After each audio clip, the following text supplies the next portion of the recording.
अगले वीडियो में हम कर्ण का जीवन दर्शन के बारे में चर्चा कर रहे थे। हमने देखा था कर्ण श्री कृष्ण से जो जो बातें करते हैं उसकी कुछ पंक्तियां हमने देखी थी।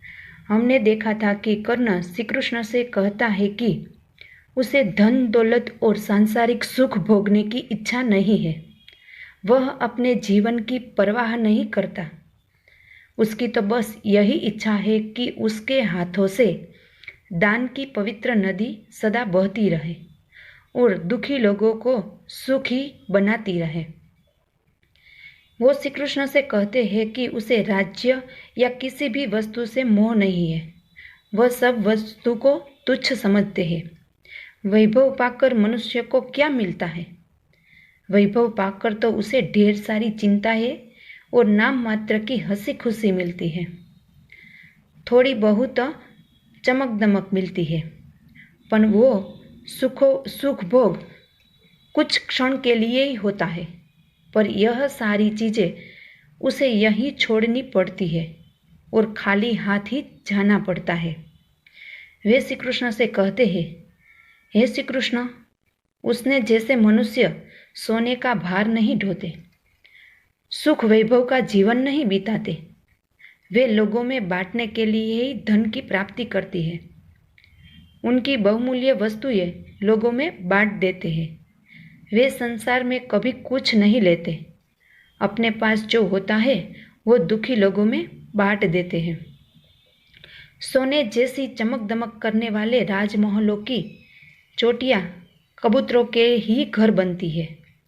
गरुड़ पक्षी कभी महलों में नहीं होता। वह सोना बिछाने पर ही नहीं सोता।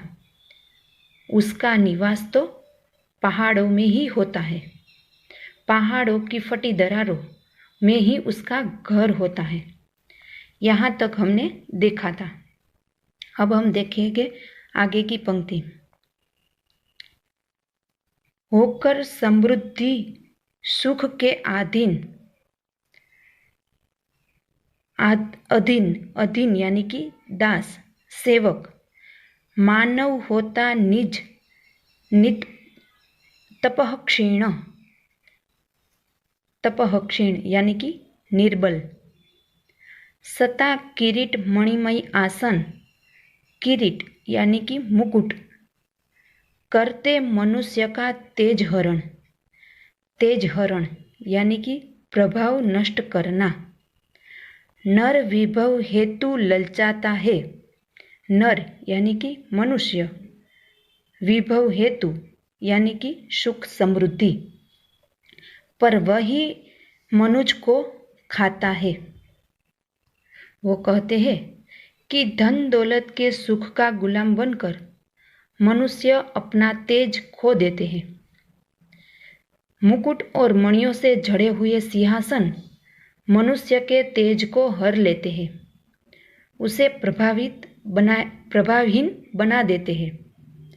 मनुष्य धन संपत्ति पाने के लिए ललचा जाते हैं, पर वही धन संपत्ति उसे नष्ट कर देनी पड़ती है।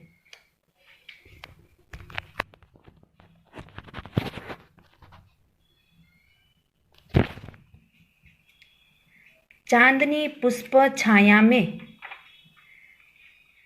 पल, पुष्प यानी कि फूल, नर गले बने सुमधुर कोमल, नर यानी कि मनुष्य, कोमल यानी कि मृदुल सुकुमार, पर अमृत क्लेश का पिए बिना, अमृत यानी कि मुक्ति, क्लेश यानी कि दुख कष्ट वेदना पिए बिना, आतप अंधड़ में जिए बिना, आतप यानी कि धूप गर्मी, अंधड़ यानी कि आंधी में जिए बिना वह पुरुष नहीं कहला सकता, विघ्नों को नहीं हिला सकता। विघ्नों यानी कि बाधाओं। वे कहते हैं कि चांदनी और फूलों की छाया में पलकर मनुष्य सुंदर और कोमल भले बन जाए, परंतु कष्ट का अमृत पिए बिना धूप और आंधी सहे बिना वह पुरुष नहीं कहला सकता और न विघ्नों को पार कर सकता है। उड़ते जो झंझावातों में, झंझावात यानी कि तूफान, पीते जो वारी प्रपातों में, वारी यानी कि पानी, प्रपातों यानी कि झरना, सारा आकाश अयन जिनका, अयन यानी कि घर, विष घर भुजंग भोजन जिनका, भुजंग यानी कि सर्प, वे ही फणिबंध छुड़ाते हैं, फणिबंध यानी कि नागपास, धरती का हृदय जुड़ाते हैं। वे कहते हैं कि जो आंधी तूफान में उड़ते हैं, झरनों का पानी पीते हैं, सारा आकाश जिनका घर है और सांप ही जिनका भोजन है, ऐसे गरुड़ी सांप के बंधन से छुटकारा दिलाते हैं और धरती के हृदय को शीतलता देते हैं। मैं गरुड़ कृष्ण, मैं पक्षीराज, पक्षीराज यानी कि गरुड़, सिर पर न चाहिए मुझे ताज,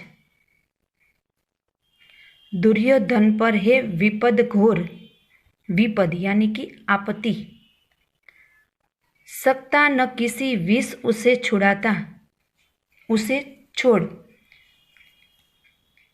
रणखेत घोर यानी कि भयंकर, रणखेत पाटना है मुझको, रणखेत यानी कि युद्ध का मैदान, पाटना यानी कि ढेर लगाना, अहिपास काटना है मुझको, अहिपास यानी कि नागपास। वे कहते हैं, हे श्री कृष्ण, मैं ऐसा ही गरुड़ पक्षी हूँ, मुझे अपने सिर पर मुकुट नहीं चाहिए। दुर्योधन भयंकर विपत्ति में फंसा हुआ है, मैं किसी भी तरह उसे छोड़ नहीं सकता, मुझे तो युद्ध क्षेत्र में उतरना है और दुर्योधन के नागपास को काटना है। एक काव्य की PDF मैं आपको भेज दूंगी, उसके सारे प्रश्न जवाब आपको फेयर बुक में लिखना है। Thank you.